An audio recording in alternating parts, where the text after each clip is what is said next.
Halo, selamat malam semua. Ketemu lagi di acara Ngobrol Lopi dan hari ini balik lagi di channel gua yang utama yaitu di @lagzi. Semata-mata gua masih pindah-pindah di Tip Super dan Lagzi untuk research gua juga. Kita masih tunggu Kojim seperti biasa, sobat ngobrol lopi saya. Dan hari ini pembicaranya akan cukup menarik dan masih relevan karena COVID ini belum berakhir dan bahkan COVID ini malah merajalela lagi ya. Angka positif naik terus, sementara sepertinya semua kalang kabut. Banyak langkah-langkah yang diambil yang mungkin ada menimbulkan pro kontra sana sini sehingga menyebabkan hal-hal yang bikin kita rasa ini ada apa sih, ini gimana sih, semua serba nggak pasti. Orang-orang yang punya uang katanya mindah-mindahin duitnya dari bank ke properti atau ke aset, tapi ada juga orang-orang yang justru di saat ini malah lagi kekurangan sekali. Mereka struggling di tengah situasi yang serba nggak pasti. Ini Kojimnya mana? Belum datang. Mungkin dia lagi nemenin Josh. Mana ya? Ya, well, nggak apa-apa. Intinya saya tetap ngajak teman-teman ngopi, ya.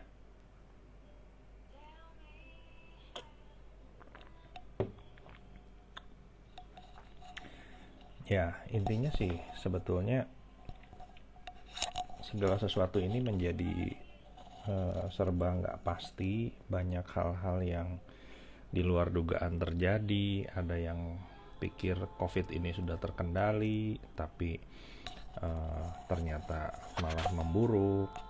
Lalu ada vaksin yang katanya ditemukan, lagi diuji coba, tapi yang menemukan vaksin dari beberapa negara, sehingga terjadi konflik juga, saling menjelekkan mungkin di saat harusnya kita semua bersatu melawan pandemi ini. Tapi justru terjadi bilang mungkin vaksin yang buatan si A lebih bagus atau vaksin yang buatan si B lebih bagus, beserta segudang alasan dan dasar pemikiran yang berbeda justru. Jadi si A mungkin teknologinya sudah lama tapi resepnya baru, dengan dasar pemikiran bahwa toh metode ini sudah berhasil berpuluh-puluh tahun untuk melawan COVID. Kenapa kita harus ganti caranya? Tapi di sisi lain ada yang bilang COVID-19 ini justru luar biasa perilaku si virusnya, sehingga karena perilaku virus yang berbeda justru cara penanganannya pun berbeda. Jadi pakai teknologi dan pakai berbagai macam lah ilmu ini ilmu itu, tahu-tahu bilang yang ini lebih bagus, yang ini lebih, ya begitulah. Jadi serba nggak pasti. Tapi hari ini justru kita mau bicarain yang nggak pasti itu. Halo bro. Halo, halo. Gimana, hujan? Dari kemarin mau hujan, hari ini tumben nggak nih? Oh ya, how are you? Sehat? Minggu lalu kita nggak Puji ketemu. Tuhan. Puji Tuhan sehat.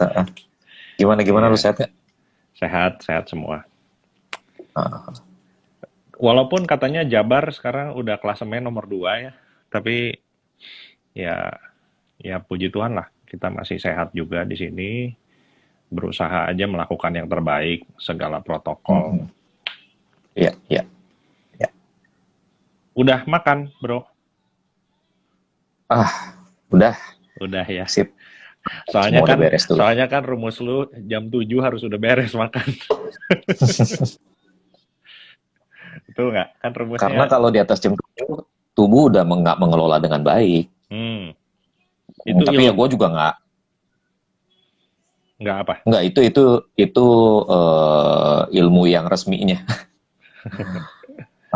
Tapi, Gue sih basically nggak kaku lah, nggak ya, ya, kaku. Kalau lapar ya makan.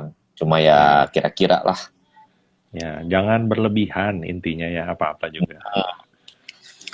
gitu. Sama seperti COVID ini ya, ketika berlebihan semua menjadi panik. Betul, betul, betul, betul. Naiknya makin gila gitu ya.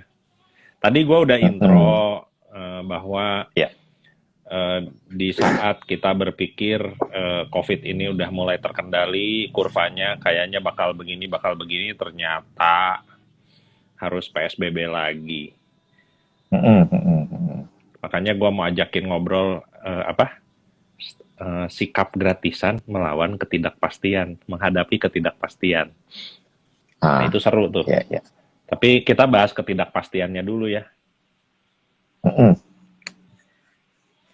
Oke. Jakarta gimana So, sih sekarang situasinya? Tapi lu nggak keluar lagi ya? Atau lu mantau dari teman-teman atau gimana?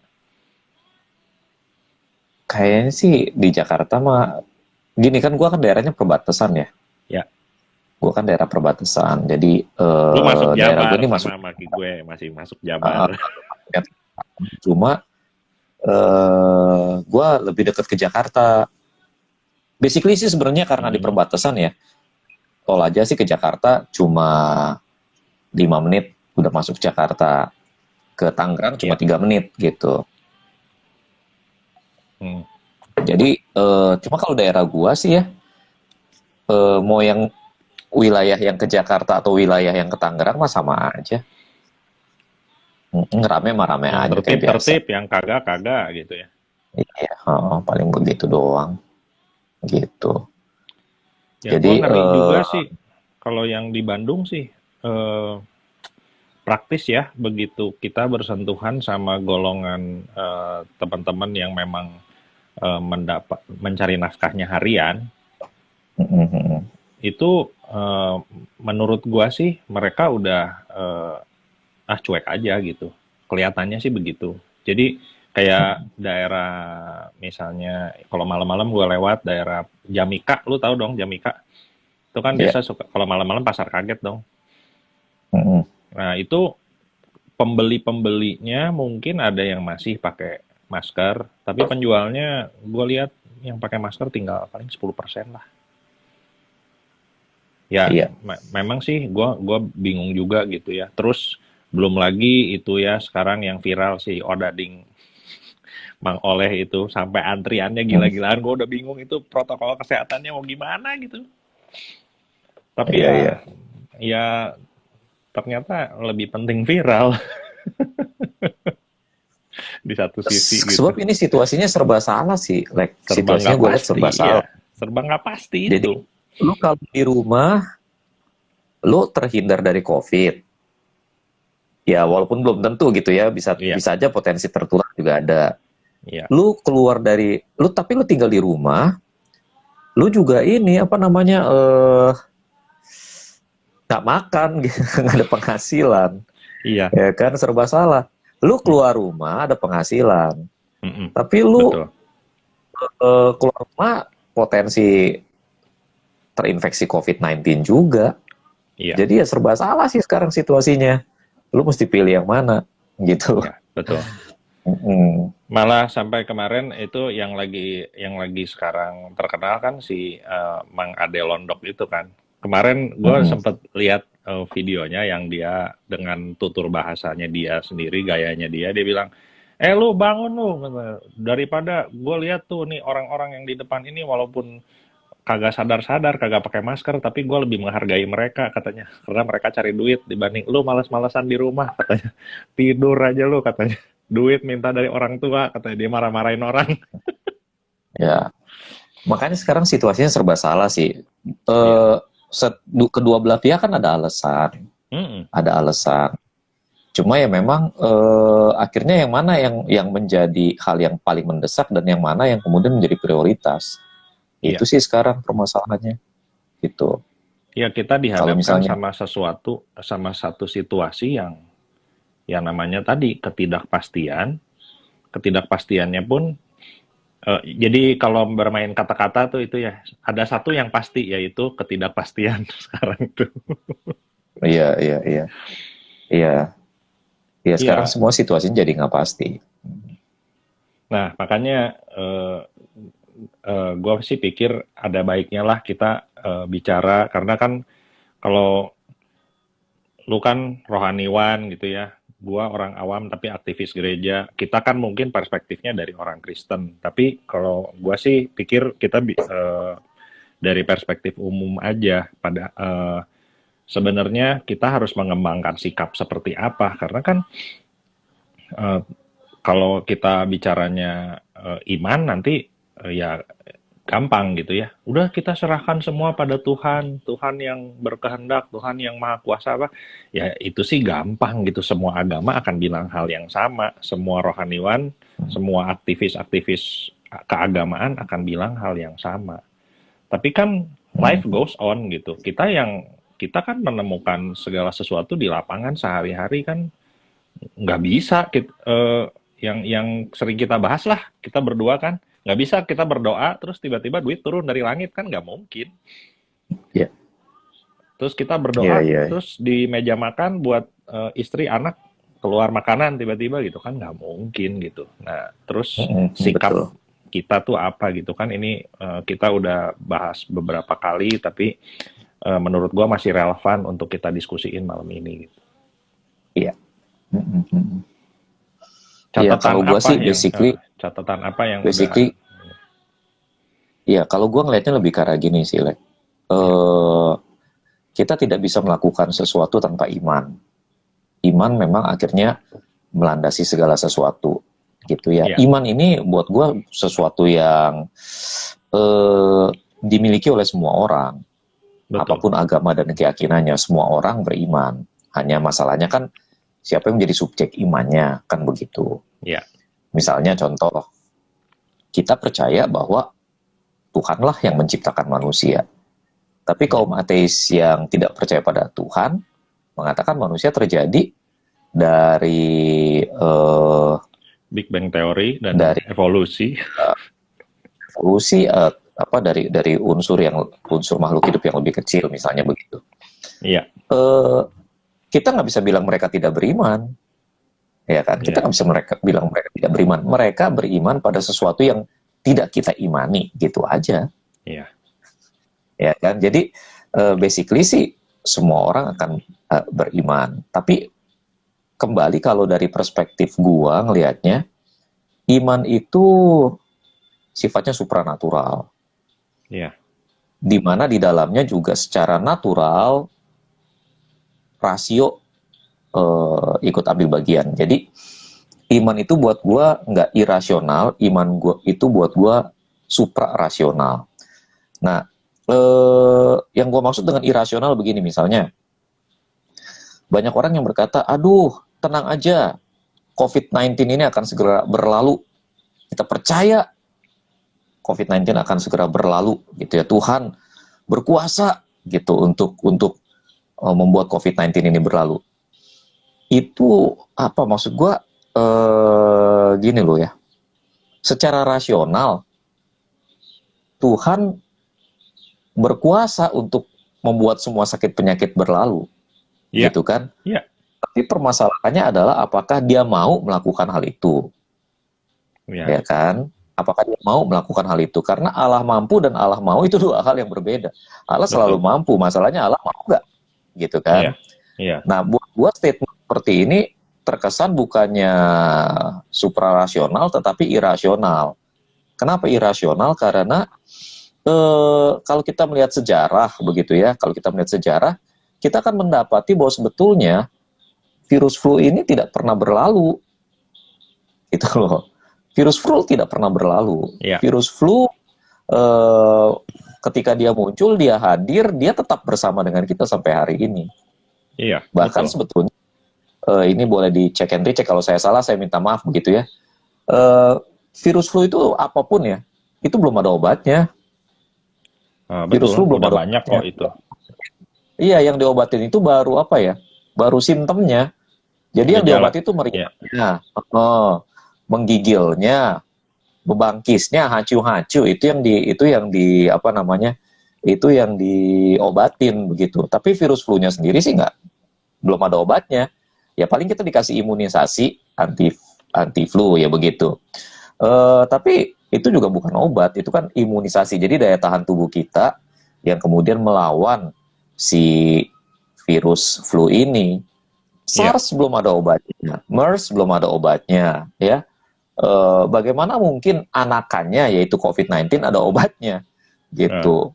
Jadi eh, malah kemungkinannya secara rasional COVID-19 akan bersama dengan kita sampai iya, kapan ya? Kalau nggak ketemu vaksin antidotnya ya sampai selama-lamanya, gitu. Ya ngomong begini bukannya nggak percaya bahwa Allah itu sanggup untuk meniadakan virus ini. Tuhan selalu sanggup. Masalahnya Tuhan mau nggak melakukan hal itu, iya, gitu loh. Ya kan kalau dia mau, ya puji Tuhan. Dia tidak mau, pertanyaannya kenapa? Lalu apa yang harus kita lakukan? Kan itu, betul. gitu loh. Dan masalah dia mau apa enggak itu akan jadi perdebatan lagi kalau kalau dibicarain gitu. Basically itu kan hak prerogatifnya Tuhan, Betul. ya kan? Hmm, Yang harus kita percaya bukan kita ketika mempercayai Tuhan. Saya pikir kita harus mempercayai Tuhan kan secara keseluruhan, secara utuh. Artinya begini, ketika kita percaya bahwa Tuhan itu maha kuasa, kita juga harus percaya bahwa Tuhan itu baik. Ya kan? iya, Jadi misalnya begini, kita percaya bahwa Tuhan maha kuasa, Tuhan mampu meniadakan virus COVID-19. Masalahnya, mungkin Tuhan tidak mau melakukan hal itu. Nah, ketika Tuhan tidak mau melakukan hal itu, kita tetap harus percaya bahwa Tuhan itu baik. iya, Nah, pertanyaannya kenapa di dalam kebaikannya Tuhan tidak mengentaskan COVID-19? Nah, itu yang jadi pertanyaan. Berarti kan ini ada bagian kita, our part, to do something, sesuatu yang harus kita lakukan, begitu loh. hmm, Yang rasional, yang bijak, yang seturut dengan apa yang dia kehendaki dari kita. Kan begitu mesti mikirnya. hmm. Bukannya maksain iman loh. Bukannya maksain iman. Harus kita percaya tuh karena bukan itu maksain iman gitu.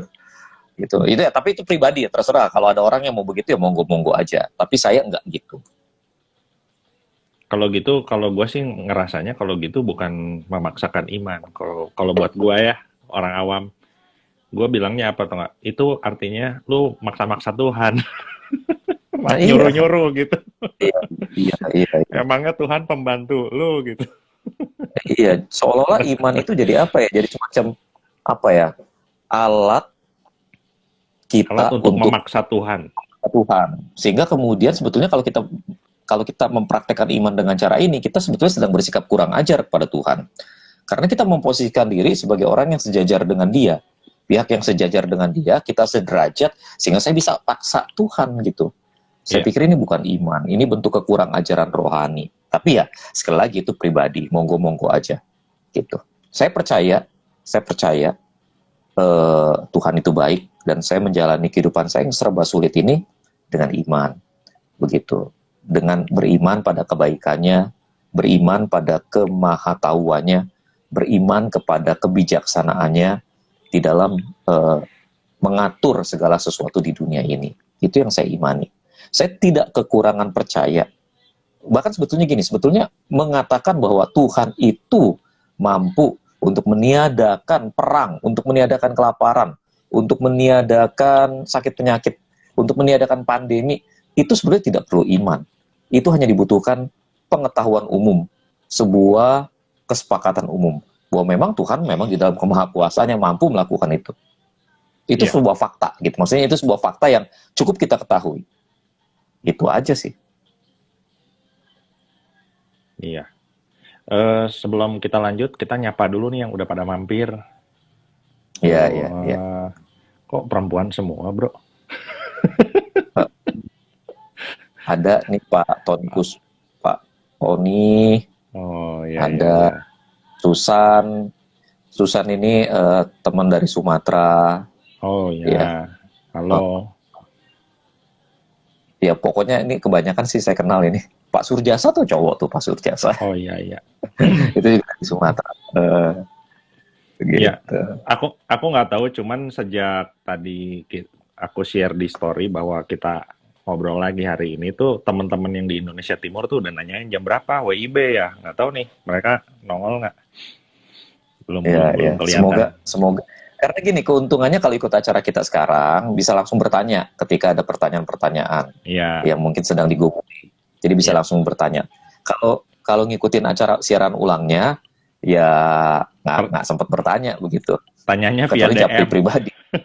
Iya, gitu Iya. sih.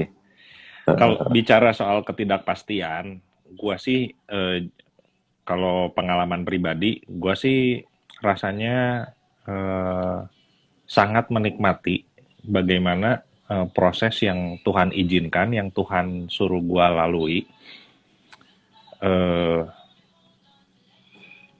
dalam perjalanan karir gua gitu ya. Jadi waktu gua tuh selalu punya punya perasaan waktu gua mau mulai masuk comfort zone, tiba-tiba Tuhan tuh memimpin, Lex, Lex, lu sekarang cobain ini ya gitu. Gue tuh suka merasa begitu. Hmm, Ya, yang terbaru adalah ya kan kita udah share beberapa minggu terakhir itu bahwa gua arsitek yang tukang martabak. ya, ya. Ya, kebetulan gua mau melakukan beberapa inovasi beberapa bulan ini dan sebetulnya ada perkembangan yang baik dan mungkin gua udah mau mulai masuk ke comfort zone gitu. Jadi apa nilai penjualan cukup bagus, padahal pandemi gini ya nilai penjualan cukup bagus, padahal kan mungkin logikanya orang-orang takut beli makanan atau gimana gitu ya. Tapi gue terapin protokol kesehatan, terus gue publikasi barang-barang di upgrade dan segala macam, packaging gue rubah, ada impact yang cukup signifikan menurut gue dan gue mulai masuk ke comfort zone gitu kelihatannya gitu ya. Tapi sebelum masuk itu ya Tuhan memimpin gue ke sesuatu yang nampaknya nih baru lagi nih Ya. gitu. Ya, jadi eh, kalau bicara soal kepastian atau ketidakpastian itu nyata sekali gitu. Menurut Hmm, gua sih nggak perlu urusan pandemi, tapi sebenarnya dalam hidup kita ini sepasti-pastinya sesuatu tuh sebenarnya nggak pasti juga. Semua semua cair menurut gua tuh nggak ada yang mutlak gitu. Even kita ada di satu kenyamanan kerja sebagai karyawan, menurut gua itu kenyamanan semu. Karena apalagi kalau dihajar tiba-tiba kayak situasi seperti sekarang, kita tiba-tiba nggak ada nggak ada dosa apa-apa, kita prestasi bagus atau gimana, tapi perusahaan bangkrut ya mau nggak mau kita juga berhenti gitu. Jadi di tengah sesuatu yang kita anggap pasti sebetulnya nggak pasti gitu selama selama kita masih di dunia ini. Yang pasti itu ya Tuhan baik tadi itu. Tuhan maha kuasa, maha sempurna, dan dia baik. Nah itu pasti. Tapi kalau di sini-sini nggak ada yang pasti sih, kalau kata gue. Gimana ya. menurut lo? Ya seperti yang lu ngomong tadi, eh, satu-satunya yang tidak berubah adalah perubahan itu sendiri. Satu-satunya yang pasti adalah tidak pas. Satu-satunya yang pasti apa ya? Adalah ketidakpastian gitu. Eh kalau kalau gue ngelihatnya sih sebetulnya eh kepastian, keajegan itu bisa saja menjadi apa ya? Bisa saja menjadi kuburan kita sebetulnya. Oke. Eh karena di dalam kepastian, di dalam keajegan yang dibutuhkan sebetulnya adalah ya keajegan itu sendiri gitu. Artinya kita tidak dituntut untuk berubah. Nah, ketika kita tidak berubah, tidak ada yang perlu diubah, maka tidak ada perkembangan Hmm. gitu. Iya, betul. Kalau gue ditanya, apa sih tujuan akhir dari sebuah disiplin rohani? Maka jawaban gue, tujuan akhir dari disiplin rohani adalah menjadi pribadi seperti yang Tuhan kehendaki kita menjadi. Nah, itu berarti bahwa kita harus menempuh sebuah perjalanan, sebuah proses untuk menjadi. Ini yang membuat kemudian kita harus terus-menerus ada dalam kondisi berlatih. Nah, untuk berlatih kita harus selalu keluar dari zona nyaman, gitu. Kita harus selalu keluar dari zona nyaman. It's good about this pandemic. Apa yang bagus dengan pandemi ini? Pandemi ini sebetulnya sedang mengajar kita untuk melihat bahwa segala sesuatu yang kita andalkan bisa tiba-tiba hilang, bisa tiba-tiba berubah. Iya, betul banget. Dan apa ya? Segala sesuatu yang kita jadikan tempat berlindung ternyata tidak selalu bisa jadi tempat berlindung, gitu. Karyawan umumnya kan berlindung pada kestabilan perusahaan untuk bisa menggaji dia, ya kan? Banyak ada rohaniwan juga yang seperti itu, rohaniwan yang menerima gaji dari gereja. Ada juga yang seperti itu. Saya tadi sedang sambil kerja begitu ya, saya tiba-tiba sempat berpikir begini, apa yang akan dilakukan oleh teman-teman saya yang rohaniwan, yang menerima gaji di dalam gereja. Apa yang akan mereka lakukan kalau tiba-tiba satu saat, karena satu dan lain hal, majelis gereja kemudian menghubungi mereka dan berkata, Pak atau Bu, maaf kami tidak memperpanjang kontraknya. 3 bulan lagi selesai kerja sama kita. Silakan mempersiapkan diri untuk mencari ladang yang baru, misalnya begitu. Lalu kemudian tentu saja kan kita terkejut begitu ya. Iya. Tapi mau tidak mau, suka tidak suka, keputusan sudah diambil sehingga kita harus mencari ladang yang baru, gereja yang baru untuk dilayani. Iya. Iya, kalau ada gereja yang baru untuk dilayani. Kalau nggak ada gimana? Karena ini saya ngomong based on one of my friend experience gitu ya. Dia mengalami hal yang seperti ini. Apa yang harus dilakukan? Gitu kan selama ini sudah hidup di dalam zona nyaman misalnya. Kita hidup karyawan pada umumnya kan begitu. Dinaungi oleh satu institusi, dinaungi oleh satu organisasi, dinaungi oleh satu perusahaan, dinaungi oleh satu yayasan begitu. Menerima gaji tetap tiap bulan, menerima fasilitas, menerima tunjangan, lalu kemudian tiba-tiba bam, sesuatu terjadi. Gitu. Apa yang harus dilakukan? Ya kan? Lalu misalnya pedagang misalnya. Kayak teman-teman di Tanah Abang misalnya begitu ya, di Tanah Abang baru mulai gitu, tiba-tiba PSBB yang kedua, bam, mereka harus tutup lagi. Iya. Semua rencana mereka kemudian kan harus dirombak total. Iya. Jadi sebetulnya buat saya ada 2 hal sih yang tidak berubah. 2 hal yang tidak berubah. 3 yang tidak berubah. Tuhan tidak berubah. Tapi yang kedua, perubahan itu sendiri tidak berubah. Iya. Ya. Dan yang ketiga, kita tidak berubah. Iya. Kita berubah sejauh kita mau berubah. Artinya gini, ketika situasi di sekeliling kita berubah, kita ada pilihan, kita mengikuti perubahan atau kita tidak mengikuti perubahan. Iya. Ya kan? Dengan kata lain, yang ingin saya katakan adalah ketika kita berhadapan dengan satu situasi yang berubah, ada ketidakpastian di depan, kita adalah pribadi, individu yang kemudian harus mengambil kendali, mengambil alih otoritas. Pertanyaannya, what do you do about it? Sebenarnya di situ kuncinya kalau menurut saya. Ya, ini kita masuk mulai ke sikap kita ya sebenarnya. Makanya, nah, gue kemarin kan lagi kita bincang-bincang sebelum ini, gue bicara soal sikap ini adalah gue namain sikap gratisan. Kenapa tuh? Sikap gratisan tuh gini, kalau menurut gue ada juga persepsi begini, karena situasi serba sulit, mentalitas kita jadi mentalitas cari gratisan. itu satu. Yang which is menurut gue nggak apa-apa. Menurut gue nggak apa-apa. Selama waktu kita sulit, pasti kita memperketat pengeluaran kita. Kita kalau dapat sesuatu, misalnya peluang, ataupun mendapatkan sesuatu hal yang bisa seminim mungkin, kalau bisa gratis, itu menurut gua sangat layak dipertimbangkan. Nah, itu dari sisi itu menurut gue bukan sikap gratisan tapi mentalitas cari gratisan gitu ya. Atau teman-teman biasa suka ngomong pejuang diskon gitu ya, pemburu diskon dan segala macam. Menurut gue itu nggak masalah karena itu juga salah satu eh, reaksi kita terhadap situasi yang sulit gitu ya. Situasi yang sulit kan kita harus cari yang ekonomis lah.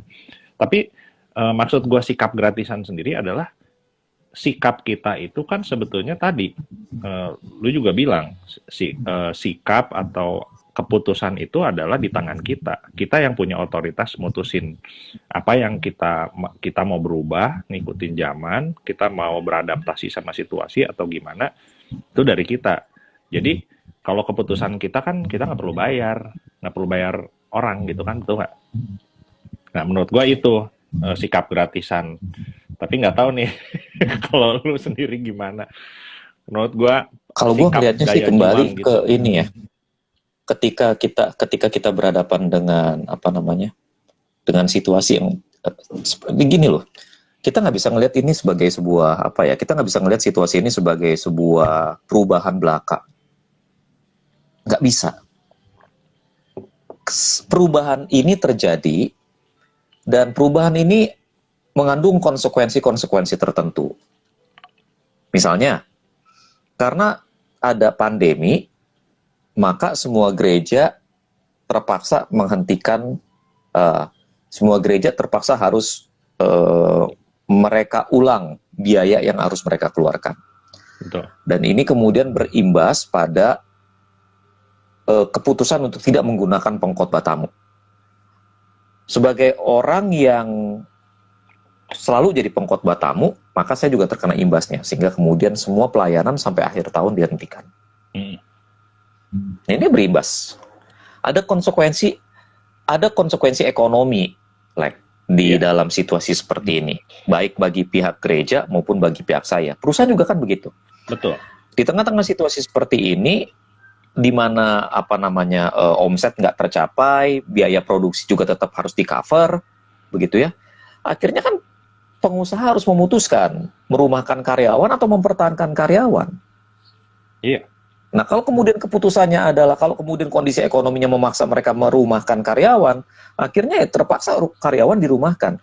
Dengan kata lain, situasi yang kita sebut dengan perubahan yang dari tadi kita candain kepastian di dalam ketidakpastian, ya satu-satunya tidak berubahnya perubahan. Ini semua ngomongan candaan, tapi kemudian konsekuensinya serius, nggak bercanda. Betul. Nah, ketika kita berhadapan dengan situasi yang serius seperti ini, hal pertama yang harus kita lihat adalah prioritas sebetulnya. Iya kan? Iya. Apa sih yang menjadi prioritas kita di dalam situasi seperti ini? Gitu loh. Misalnya, setelah ini bulan apa? PSBB di Jakarta mulai bulan akhir Februari awal Maret ya, kalau saya nggak salah ya. Betul. Anggaplah Februari, Maret, April, Mei, Juni, Juli, Agustus, September, 8 bulan. Dojo saya nggak jalan. 8 bulan, dojo off. Berarti pemasukan nggak ada. 8 bulan, dalam 8 bulan hampir tidak ada coaching. Dalam 8 bulan hampir tidak ada undangan khotbah. Jadi dalam 8 bulan itu bisa dihitung sama satu jari, satu tangan. Berapa kali saya berkhotbah. Jadi teman-teman ini gini ini ada konsekuensi ekonomi. Gua harus kembali ngitung prioritas utama gua apa. Iya. Iya dong. Iya dong. Prioritas utama gua kepala rumah tangga. Kan orang kan nggak bisa, lu kan nggak bisa ngelihat gue cuma sebagai seorang rohaniwan atau ngelihat gue sebagai seorang coach atau ngelihat gue sebagai seorang anak, nggak bisa. Gua ini kompleks. Gue ini seorang ayah, gue ini seorang suami, gue ini seorang anak, gue ini seorang rohaniwan, gue ini seorang coach. Seorang pelatih karate. Yang kemudian intinya adalah setiap topi yang gue pakai itu punya konsekuensi. Betul. Ada tekanan-tekanan yang bisa gue abaikan, ada tekanan-tekanan yang nggak bisa gue abaikan. Contoh misalnya, biaya rumah tangga itu gue bisa minimalisir dengan cara Istri gue selalu bilang gini, kalau penghasilan nggak ada, pengeluaran yang harus diperhatiin. Oke? Iya. Jadi kalau selama ini misalnya kita pakai listriknya, wah jor-joran, karena mampu bayar, sekarang pakai listriknya hemat. Ya. Oke? Jadi kita bisa main di sini nih, kita bisa main di sini. Atau misalnya gini, kalau diperhadapkan pada dua pilihan, berhenti bayar asuransi atau berhenti anak sekolah, pilih mana? Gua pilih berhenti anak sekolah. Karena biaya edukasi adalah biaya yang terukur. Dan gue udah mengikuti proses, gue udah memperhatikan prosedurnya. Gue ngelihat ada kesempatan di sini.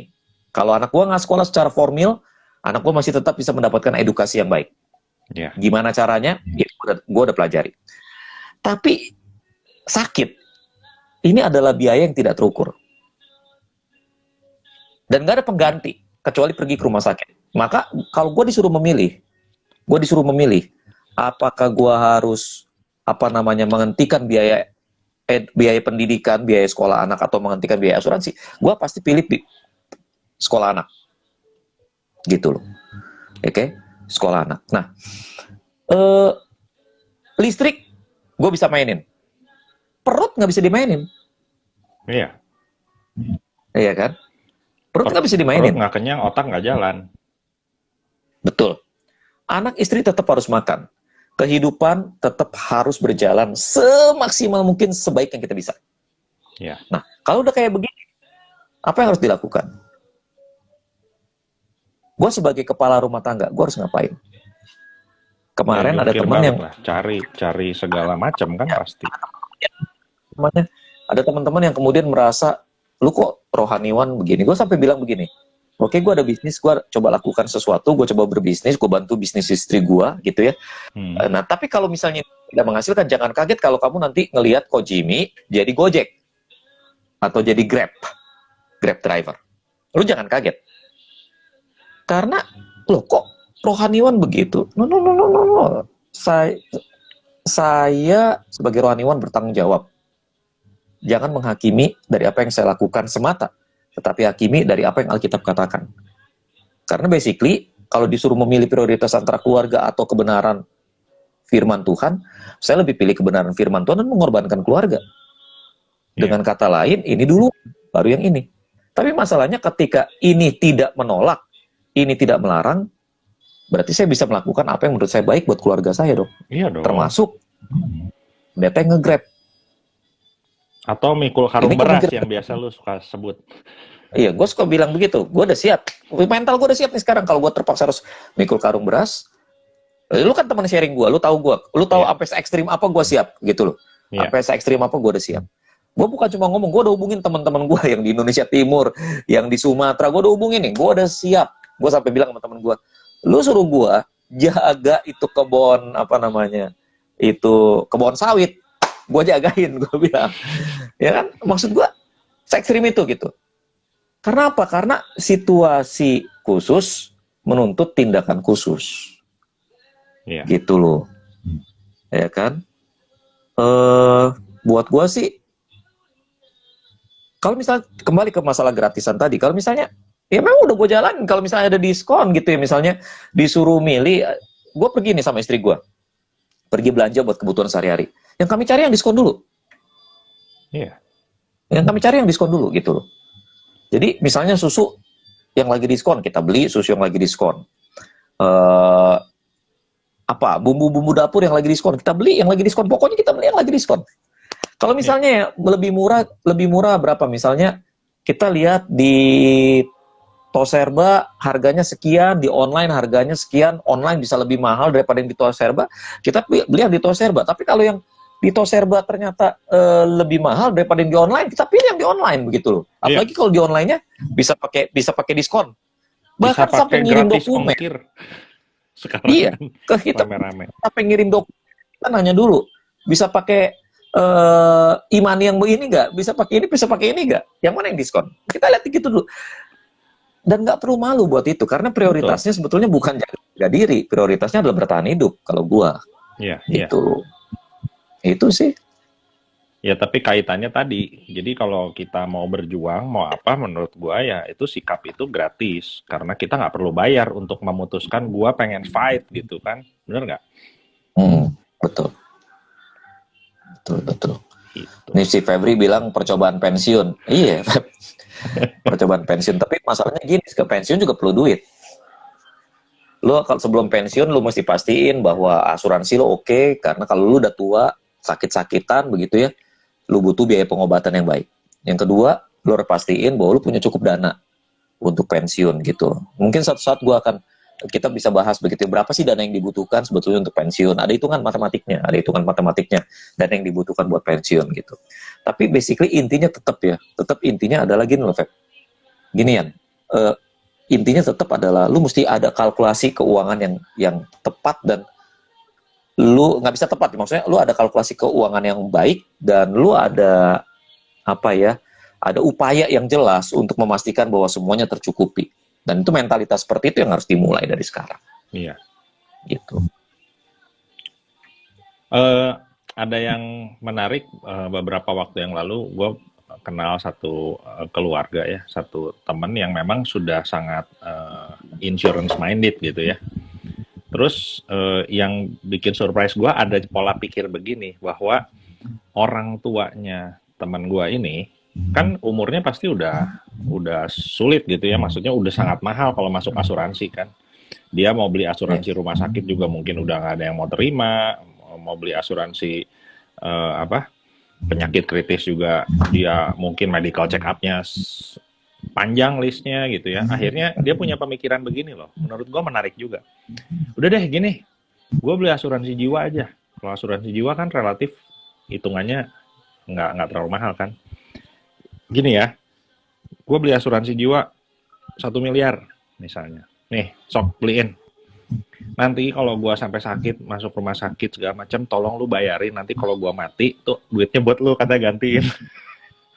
Tapi maksud gue ya, pola pikir seperti itu juga sesuatu yang merencanakan sesuatu di saat kondisinya udah nggak bisa gitu. Maksudnya kan kalau kita mau preparing sekarang umur segini sih enak gitu ya. Apalagi umur masih muda. Kayak kemarin gue pernah berdiskusi sama teman yang umur 27 kalau nggak salah. Wah gila, asuransi lu mah murah banget. Lagi bicara asuransi gitu. Asuransi lu mah murah banget, gila. Cuman bayar segini, lu udah punya kepastiannya begini. Ah iya ya kok ya, katanya murah gitu ya. Maksudnya surprise juga gitu. Tapi untuk usia kita pun menurut gua masih cukup logis lah kita merencanakan manajemen resiko seperti itu. Tapi gua surprise punya temen, punya orang tuanya pun gua kenal yang kira-kira usia udah di atas 60, punya mindset seperti itu tuh menurut gua luar biasa gitu. Karena nggak lazim kadang-kadang kalau menurut gua orang generasi di atas kita tuh insurance minded itu belum, mayoritas enggak gitu. Sebenarnya kalau lu ngomong begitu ya, gue ngelihat ya sebetulnya problem kita tuh problem semua orang sebetulnya. Menurut gue adalah cara dia berpikir, Ulek. Cara dia berpikir, dia celaka itu ya, dia celaka atau dia sukses itu tergantung cara dia berpikir. Iya. Nah, yang gue maksud dengan pikiran itu bukan kemampuan berpikir logis loh, tetapi kemampuan untuk menelaah presuposisi di dalam hati. Kemampuan untuk menelaah apa yang ada di dalam hati dia, asumsi-asumsi yang ada di dalam hati dia. Kalau dia tidak mampu mengkritisi dirinya sendiri atau mengkritisi pemahamannya sendiri, kemungkinan besar pemahaman yang keliru yang ada di dalam dirinya itu akan mencelakakan dia. Contoh misalnya begini. Udahlah, ada orang yang bilang begini, Pak Jimmy, saya rada enggan ya beli asuransi. Karena kok kayaknya kalau saya beli asuransi, saya kok kayaknya nggak beriman ya sama Tuhan ya. Jadi dia seolah-olah gini, kalau gue mempersiapkan diri menghadapi sakit penyakit, atau gue mempersiapkan diri menghadapi kematian dengan membeli asuransi, seolah-olah gue tidak percaya bahwa Tuhan akan memelihara hidup gue. Bahwa Tuhan akan menyediakan dana kalau gue sakit. Nah, buat gue cara berpikir begini keliru banget begitu. Kenapa keliru? Karena gini, yang kalau pertama, di komputer itu syntax error, bro. Syntax. Gue bilang begini, keliru yang pertama, satu, eh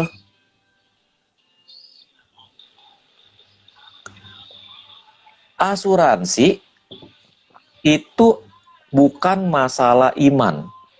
Asuransi itu masalah tanggung jawab. Ya, gua setuju itu. Jadi waktu gua beli asuransi, isunya bukan gua tidak beriman pada Allah. Waktu gua beli asuransi, isunya adalah gua bertanggung jawab pada keluarga gua. Karena jujur aja, Lek, kalau lu sakit, ada asuransi nggak ada asuransi, lu tetap sakit, Iya, ya kan? betul itu. Ini uang asuransi dengan sakit penyakit nggak ada hubungannya. Sakit mah tetap sakit. Dan kalau lu sakit, lu tetap harus berobat. Masalahnya lu berobatnya pakai duit siapa? Itu doang problemnya. Iya, Nah, betul. kalau misalnya berobatnya harus pakai duit keluarga lu, ya berarti ya itu jadi beban keluarga. Tapi kalau lu bayar biaya berobat lu dengan uang asuransi, ya berarti itu jadi beban asuransi. Tinggal gitu doang. Tapi lu mah tetap sakit gitu. Lu tetap Iya. sakit dan lu tetap harus berobat. Jadi waktu gua bilang sama bapak ini, Pak, bapak salah, gue bilang. Asuransi itu nggak ada hubungannya sama iman. Asuransi itu hubungannya dengan tanggung jawab kita pada keluarga. Kita tidak mau jadi beban buat keluarga. Itu yang pertama. Yang kedua, eh, pola pikir seperti ini keliru karena gini loh. Gua beli asuransi, gue kurang beriman. Kalau gue beriman, gue tidak beli asuransi. Kalau gue beriman bahwa Allah bisa menyediakan dana waktu gue sakit, maka gue tidak perlu beli asuransi. Oke, gini aja. Lu beriman gak bahwa Allah sanggup menyediakan apa yang lu makan, minum, pakai? Beriman kan? Kalau gitu nggak usah kerja. Kan konsekuensi logis Iya. berpikirnya dia kan gitu. Iya, betul. Lah, lu faktanya lu kerja, faktanya lu bisnis.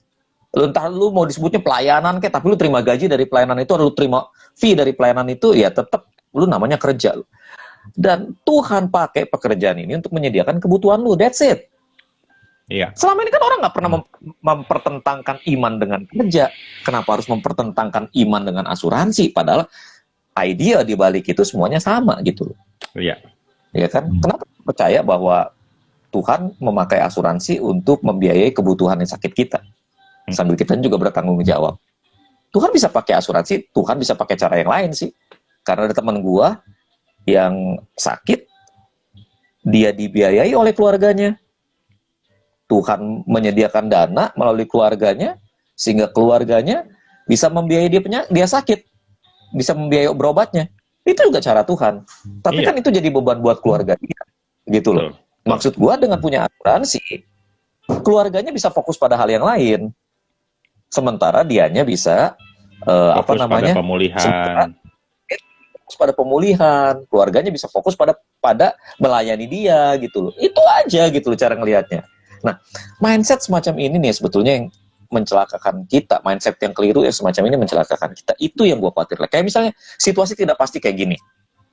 Iya. Mindsetnya, oh kalau pendeta tetap nggak boleh kerja dong. Aduh, coba dipikir ulang deh mindset itu. Gitu loh. Apapun yang intinya di sini nih, peperangan kita ini intinya adalah mindset lu bener nggak? Itu aja intinya. Gitu loh. Iya. Di tengah situasi nggak pasti ini sebetulnya kita tinggal menentukan sikap gratisan kita tadi gitu. Betul, betul. Gratis Betul. kok kalau kita mau memutuskan diri untuk untuk fight gitu ya. Dan tentu di tengah fight-fightnya itu kita berdua, lu dan gua, terbuka untuk mendiskusikannya, betul nggak? Betul. Iya. Dan buat teman-teman yang masih mengikuti, ya Coach Jimmy ini kan ada dojo tadi dia udah sebut. Nah, dojo itu kan kaitannya sama olahraga, tapi buat Coach Jimmy itu sehat tuh bukan cuma sehat jasmani ya, tapi sehatnya itu harus secara holistik. Betul. Sama dengan beberapa minggu terakhir ini kita sering bahas kalau bicara sukses itu bukan sukses hanya urusan duit atau materi, tapi kalau misalnya kita banyak duit tapi anak kita narkoba, ya itu nggak sukses. Gitu Nggak sukses juga, betul, betul. Terus kita sukses tapi istri kita terbengkalai, nggak pernah diurus, kita ngejar karir terus, itu juga nggak sukses, gitu Iya, sama juga. Jadi kalau namanya sukses, namanya sehat itu harus menyeluruh. Nah, itulah yang sering betul. dibahas sama Coach Jimmy di konten-kontennya di Sosei Coach. Iya, iya. Karena sebetulnya sih gini, gue tuh selalu rindu ya, kita bisa jalani hidup yang lebih baik lah. Iya, Gue selalu rindu begitu. Maksud gue, setiap orang kan punya ketidakpuasannya sendiri gitu loh, Lek. iya, Setiap orang punya penyesalannya sendiri, setiap orang punya kesedihannya sendiri, dan setiap orang punya kerinduan untuk mengubah sesuatu dalam hidup dia. iya, Eh, ada orang-orang yang udah punya segala-galanya tapi hatinya nggak bahagia. Nah, di situ gue mau hadir untuk bantu dia menemukan apa sih sebetulnya membuatmu tidak bahagia. Ada orang-orang yang nggak punya apa-apa, tapi dia punya tubuh yang bugar.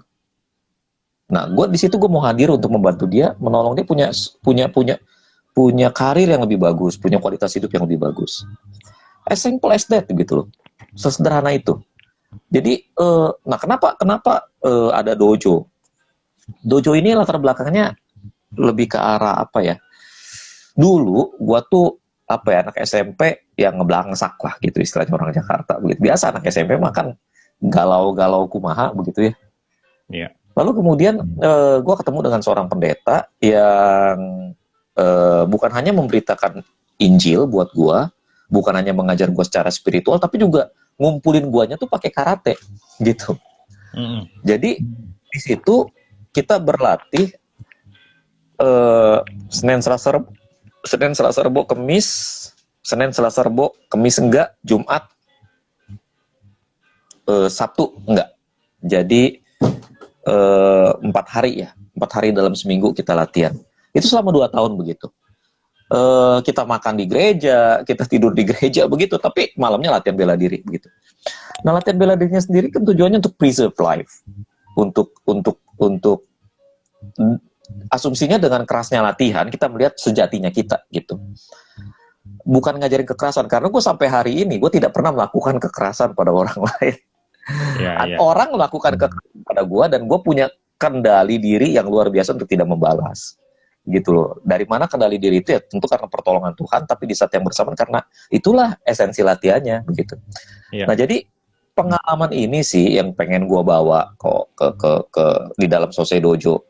Orang bisa hadir dalam hidup gua hadir dalam hidup dia seperti itu gitu. Tapi kesibukan kan nggak selalu begitu. Itu sebabnya medianya jadi media sosial. Di media sosial ini kita bicara, kita ngumpul, kita ngobrol begitu ya. Kita di media sosial ini kita juga apa bisa melakukan coaching begitu. Kalau teman-teman ada pertanyaan mengenai, Coach Jim, gua kok ada mental block, atau Coach Jim, sebenarnya tujuan hidup gua apa sih?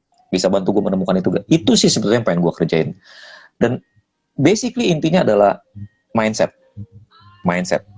Kalau kita berpikir dengan benar, kita berpikir dengan decisif, kita bisa jalan. Dan gue nggak ngomong masalah pinter loh, bukan masalah pinter. Yang gue iya, ngomong tuh masalah mindset tidak mati. iya, Karena banyak orang pinter tapi konsep hatinya nggak jelas. Dia nggak bisa decisif. Ada orang yang dia tahu bahwa dia bisa mencapai karir yang cemerlang kalau dia bekerja di perusahaan ini, tapi dia nggak berani melangkah ke sana karena ada sesuatu di dalam hatinya. Nah, ini yang harus diubah. Sama kayak kita menghadapi situasi yang nggak pasti, masalah ini mindset dulu. Di dalam ketidakpastian apa sih yang harus lo lakukan? Kalau gua, di dalam ketidakpastian gua harus tetapin prioritas gua dulu. Prioritas gua apa? Lalu kemudian gua harus melakukan hal-hal yang menolong gue untuk mengcover prioritas-prioritas itu. Itu dulu sih kalau gue. Yeah. Gue udah nggak bermimpi, wah bakal begini gede, enggak ada. Buat gue sih sebetulnya simple. Iya. Survive, how to survive gitu. Survival mode lah. Di situasi ini yang penting kan survive, ya. Iya. Iya. Oke. Ini kan kita udah nggak kerasa nih udah 54 menit sekian. Gua tuh ini mungkin satu lagi yang secara singkat aja dijelasin. Sosei itu apa sih? Biar yang baru join, yang baru nonton tahu Sosei Dojo, Sosei Coach, Sosei-nya sendiri nih apa nih? Mungkin mau di-share. Sosei itu dari bahasa Jepang. Itu bahasa Mandarin itu Chaiseng. Bahasa Jepang Sosei itu rebirth. Rebirth. Oh ya. Rebirth. Lahir baru atau dilahirkan kembali. Karena gue berharap melalui interaksi di dojo ya, di dojo khususnya, tempat di mana gue melatih orang, di dojo. Melalui interaksi gue bisa mengubah mindset, spiritual mindset setiap orang, setiap murid yang dengannya gue berinteraksi. Di saat yang bersamaan, gue bisa menolong dia menemukan tujuan hidupnya, mengatasi mental blocknya, dan menolong dia mendapatkan kondisi fisik yang ideal, sehingga dia juga bisa lebih percaya diri. Biar fisiknya mencerminkan apa yang ada di dalam hati dia. Ya. Jadi Sosei Dojo itu adalah dojo di mana orang mengalami rebirth, kelahiran yang baru. Orang-orang yang bermasalah boleh datang, orang-orang yang punya pergumulan silakan datang. Kita bisa, kalau senang latihan bela diri, ayo latihan bela diri. Kalau cuma sekedar duduk ngobrol sambil ngopi juga ayo. Begitu. Oh iya, gue jadi kelupaan. Gue mau ngirim kopi buat lu. Gue tungguin dari kemarin lu. Ya. Lu punya martabak? Gimana kabarnya martabak nih? Iya, martabak gua mungkin nggak lama lagi akan pindah lokasi. Mungkin radiusnya dari tempat yang pertama move sekitar 2 kilometer lah, 2 sampai 2,5 kilometer. Tapi ini buat gua challenging banget ya. Tuhan menuntun gua ke tempat yang baru ini. Yang luar biasanya adalah dia secara ajaib tuh seolah-olah udah mempersiapkan beberapa hal yang buat gua jadi puzzle gitu. Ini tuh puzzle yang challenging. Kalau gua bisa ramu ini dengan baik, gua rasa ini malah tuntunan Tuhan ke tempat yang baru yang ya pasti lebih baik. Iya. Kita tunggu kabar martabaknya ya. Iya. Kapan-kapan kan udah ada tuh acara filosofi kopi. Gua filosofi martabak. Filosofi Iya. martabak, ya boleh. Oh, terus Nanti gua filosofi pikirin. martabak kopi. Nah, itu gimana? Filosofi Beberapa waktu yang lalu gue sempat upload di di sosmednya martabak gue bahwa ternyata martabak itu ciptaan orang Bangka Belitung, tau nggak? Sejarahnya. Iya. Orang itu katanya di Bandung. Enggak. Malah orang Bangka kata dia martabak. Enggak. Martabak itu kan makanya kenapa martabak Bangka? Karena memang asalnya dari sana. Nah, dulu itu namanya hoklopan. Itu makanan khasnya orang Ke, orang Hakka. Iya, itu hoklopan. Kuenya orang Hakka gitu. Iya. Oke. Ya udah. Kali ini kita akhiri dulu. Minggu depan kita ketemu lagi. Mungkin gua kalau misalnya minggu depan mau bahas-bahas itu pindah-pindah martabak boleh. Yuk. Ya pokoknya minggu depan kita ketemu lagi ya. Oke. Terima Sampai kasih jumpa teman-teman juga semuanya buat interaksi. Ya, bless you all. Ya, terima kasih Kang Febri yang sudah banyak kasih komentar juga. Thank you. Ya, bye-bye. Oke. Yuk, Bye-bye. Tuhan berkati ya. Bless you. Senin, Selasa, Rebo, Kemis. Senin, Selasa, Rebo, Kemis enggak, Jumat, Sabtu enggak. Jadi 4 hari ya. 4 hari dalam seminggu kita latihan. Itu selama 2 tahun begitu. Kita makan di gereja, kita tidur di gereja begitu, tapi malamnya latihan bela diri begitu. Nah, latihan bela dirinya sendiri kan tujuannya untuk preserve life. Untuk asumsinya dengan kerasnya latihan kita melihat sejatinya kita gitu. Bukan ngajarin kekerasan, karena gue sampai hari ini gue tidak pernah melakukan kekerasan pada orang lain. Ya. Orang melakukan kekerasan pada gue dan gue punya kendali diri yang luar biasa untuk tidak membalas gitu loh. Dari mana kendali diri itu ya? Tentu karena pertolongan Tuhan, tapi di saat yang bersamaan karena itulah esensi latihannya begitu. Ya. Nah, jadi pengalaman ini sih yang pengen gue bawa ke di dalam Sosei Dojo. Orang bisa hadir dalam hidup gua hadir dalam hidup dia, seperti itu gitu. Tapi kesibukan kan nggak selalu begitu. Itu sebabnya medianya jadi media sosial. Di media sosial ini kita bicara, kita ngumpul, kita ngobrol, begitu ya. Kita di media sosial ini kita juga bisa melakukan coaching, begitu. Kalau teman-teman ada pertanyaan mengenai, Ko Jim, gue kok ada mental block, atau Ko Jim, sebenarnya tujuan hidup gue apa sih? Bisa bantu gue menemukan itu gak? Itu sih sebetulnya yang pengen gue kerjain. Dan basically intinya adalah mindset. Kalau kita berpikir dengan benar, kita berpikir dengan decisif, kita bisa jalan. Dan gue nggak ngomong masalah pinter loh, bukan masalah pinter. Yang gue ngomong tuh masalah mindset di dalam hati. Iya. Karena banyak orang pinter tapi konsep hatinya nggak jelas. Dia nggak bisa decisif. Ada orang yang dia tahu bahwa dia bisa mencapai karir yang cemerlang kalau dia bekerja di perusahaan ini, tapi dia nggak berani melangkah ke sana karena ada sesuatu di dalam hatinya. Nah, ini yang harus diubah. Sama kayak kita menghadapi situasi yang nggak pasti, masalah ini mindset dulu. Di dalam ketidakpastian apa sih yang harus lo lakukan? Kalau gua, di dalam ketidakpastian gua harus tetapin prioritas gua dulu. Prioritas gua apa? Lalu kemudian gua harus melakukan hal-hal yang menolong gua untuk mengcover prioritas-prioritas itu. Itu dulu sih kalau gua. Gua udah nggak bermimpi, wah bakal begini gede, enggak ada.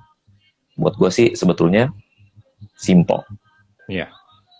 Survive, how to survive gitu. Survival mode lah. Di situasi ini yang penting kan survive lah. Iya. Iya. Oke.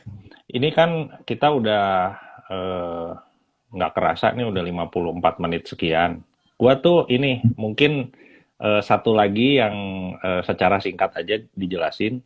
Sosei itu apa sih? Biar yang baru join, yang baru nonton, tahu Sosei Dojo, Sosei Coach, Sosei-nya sendiri nih apa nih? Mungkin mau di-share. Sosei itu dari bahasa Jepang. Itu bahasa Mandarin Chaiseng. Bahasa Jepang, Sosei itu rebirth. Rebirth, oh ya. Rebirth, lahir baru atau dilahirkan kembali. Karena gue berharap melalui interaksi di dojo khususnya, tempat di mana gue melatih orang, di dojo. Melalui interaksi gue bisa mengubah mindset, spiritual mindset setiap orang, setiap murid yang dengannya gue berinteraksi. Di saat yang bersamaan, gue bisa menolong dia menemukan tujuan hidupnya, mengatasi mental block-nya, dan menolong dia mendapatkan kondisi fisik yang ideal, sehingga dia juga bisa lebih percaya diri. Biar fisiknya mencerminkan apa yang ada di dalam hati dia. Ya. Jadi Sosei Dojo itu adalah dojo di mana orang mengalami rebirth, kelahiran yang baru. Orang-orang yang bermasalah boleh datang, orang-orang yang punya pergumulan silakan datang. Kita bisa, kalau senang latihan bela diri, ayo latihan bela diri. Kalau cuma sekedar duduk ngobrol sambil ngopi juga ayo. Begitu. Oh iya, gue jadi kelupaan. Gue mau ngirim kopi buat lu. Gue tungguin dari kemarin lu. Lu punya martabak, gimana kabarnya martabak nih? Iya, martabak gue mungkin nggak lama lagi akan pindah lokasi. Mungkin radiusnya dari tempat yang pertama move sekitar 2 km lah, 2-2,5 km. Tapi ini buat gue challenging banget ya. Tuhan menuntun gue ke tempat yang baru ini. Yang luar biasanya adalah dia secara ajaib tuh seolah-olah udah mempersiapkan beberapa hal yang buat gue jadi puzzle gitu. Ini tuh puzzle yang challenging. Kalau gue bisa ramu ini dengan baik, gue rasa ini malah tuntunan Tuhan ke tempat yang baru yang ya pasti lebih baik. Iya. Kita tunggu kabar martabaknya ya. Iya.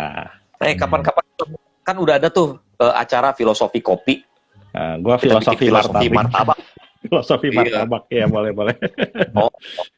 Terus filosofi martabak kopi. Nah itu gimana? Beberapa waktu yang lalu gue sempat upload di di sosmednya martabak gue bahwa ternyata martabak itu ciptaan orang Bangka Belitung, tau nggak?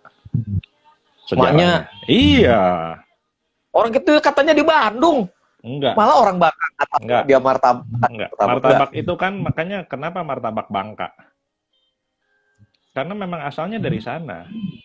Ah, Nah, dulu itu namanya hoklopan. Itu makanan khasnya orang orang Hakka. ah, Iya, itu hoklopan. Kuenya orang orang Hakka gitu. ah. Iya, iya, iya. Oke, oke. Ya udah, Oke, kalau hari ini gitu. kita akhiri dulu. Iya, Minggu depan thank kita you, thank ketemu you. lagi. Mungkin gua kalau misalnya minggu depan mau bahas-bahas itu pindah-pindah martabak boleh. Yuk, yuk, Ya sambil pokoknya ngomongin. Ya. minggu depan kita ketemu lagi ya. Oke, oke. Terima Sampai kasih jumpa juga teman-teman semua ya. semuanya buat interaksi.